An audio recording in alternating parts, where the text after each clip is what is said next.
ఏంటమ్మా అలా ఉన్నావు, ఏం జరిగింది అంటే చెప్తాడు.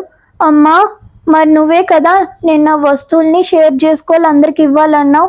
అప్పుడే నీ గుడ్ బాయ్ అవుతానన్నావు, అప్పుడే స్టార్స్ వచ్చి నాతో ఉంటాయని చెప్పావు అంటే అవును చెప్పాను, అయితే ఏమైంది అన్నారు వాళ్ళ అమ్మగారు.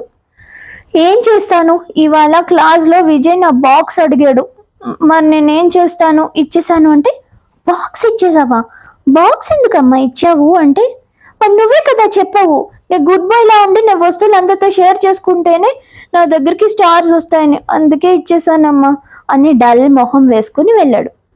వెళ్తే వాళ్ళ నాన్నగారు మొత్తం విన్నారు. ఏంటి, ఏం జరిగింది అంటే వాళ్ళ అమ్మగారు చెప్పారు.